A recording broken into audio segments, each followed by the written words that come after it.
ये गुरु रूठ जाए फिर तुमको बचाने वाला दुनिया की कोई ताकत नहीं है।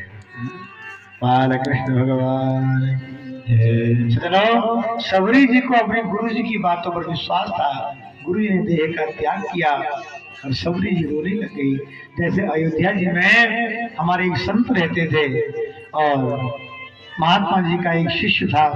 बाकी जितने भी चेले थे सब पढ़ लिख कर घर को चले गए, पैसा कमा रहे थे।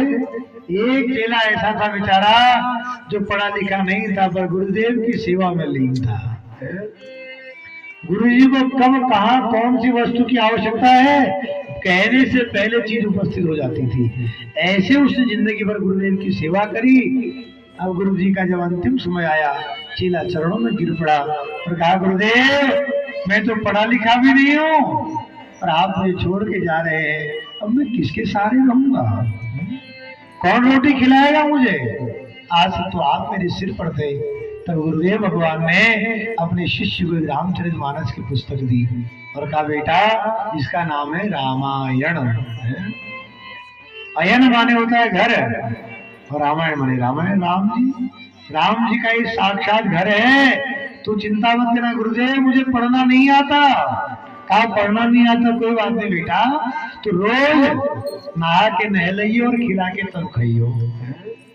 रोज स्वयं पहले स्नान करना फिर गीले वस्त्र इनको पूछना। ये राम जी का घर है और करुण हृदय से राम जी को पुकारना। एक दिन राम जी निकल के जरूर आएंगे। अब चेला बेचारा जिंदगी भर राम राम उस रामचरितमानस को पूजा करते रहा, आरती करते रहा।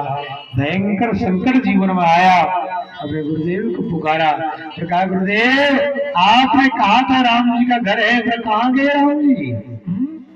पूजा आराधना करते करते बूढ़ा हो गया।